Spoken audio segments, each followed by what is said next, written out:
দুপুর 12:30 পর্যন্ত মুখ্য নির্বাচনী আধিকারিকের দপ্তরে প্রথম দফার নির্বাচনের মোট 3টি লোকসভা কেন্দ্রে বিভিন্ন রাজনৈতিক দলের তরফ থেকে অভিযোগ জমা পড়ল 383টি, যার মধ্যে আলিপুরদুয়ারে বিভিন্ন রাজনৈতিক দলের তরফ থেকে মোট অভিযোগ জমা পড়েছে 135, যার মধ্যে কোচবিহারের বিভিন্ন রাজনৈতিক দলের তরফ থেকে মোট অভিযোগ জমা পড়েছে 172টি।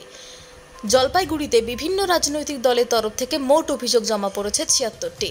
এই অভিযোগগুলি জমা করেছে মেইল মারফত, সিএমসি মারফত, এনজিআরএস এছাড়াও বিভিন্ন মাধ্যম দিয়ে মুখ্য নির্বাচনী আধিকারিকের দপ্তরে এই অভিযোগগুলি জমা পড়েছে। পর্যন্ত নির্বাচনের তো বিভিন্ন জায়গায় কাজ থেকে বিভিন্ন রকম যেরকমভাবে করে সেরকম করার চেষ্টা করছে, তবে আমরাও লেগে আছি। আমরাও ইলেকশন কমিশনকে বিভিন্ন বিভিন্ন ঘটনা যেগুলো হচ্ছে সেগুলোকে আমরা ইলেকশন কমিশনের নজরে আনছি এবং সিএপিএফের নজরে আনছি, যেখানে যেরকম দরকার সেরকম আমরা করছি। ডাবগ্রাম ফুলবাড়িতে একটা অফিস থেকে রাত প্রায় 2টা আড়াইটার দিকে এই ঘটনাটা ঘটেছে এবং তারা পুড়িয়ে দিয়েছে। আর অন্যান্য বুথে ডুয়ার্সের জায়গা কি আছে? ডুয়ার্সের অন্যান্য জায়গায় যেরকম আমি যেটুকু শুনছিলাম তাতে ভোট ভালো হচ্ছে, ঠিকঠাক চলছে। এখনো পর্যন্ত কতগুলো অভিযোগ আপনার কাছে এসছে?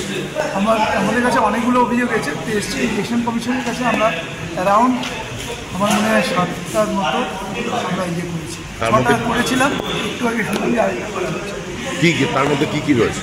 যেমন ওই যে পুড়িয়ে দেওয়া, বাইক বাহিনীর অত্যাচার এবং তারা আমাদের কিছু লোককে আহত করে, বাড়ি ভাঙচুর করে।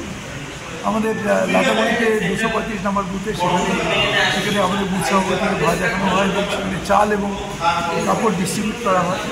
এরকম ধরনের কিছু অভিযোগ আমরা এখনও টিএমসি প্রচার করে যাচ্ছে, এখনও ওরা প্রচার করছে না, মানুষকে ভয় দেখাচ্ছে, কারণ মানুষকে ভোট দিতে চায় না। এবং এমনও অভিযোগ আসছে আমার কাছে, রাস্তা ব্লক করে তারা এটা কোন ধরনের নন, সুতরাং এরা এইভাবে ভোটারকে ইনফ্লুয়েন্স করা। এমনকি আমি দেখেছি, আমি যেটা রিপোর্ট আসছে আমার কাছে সেটা হচ্ছে বিএলও সেখানে একটা বুথের মধ্যে বারবার করছে এবং ভোটারদের ইনফ্লুয়েন্স করার চেষ্টা করছে।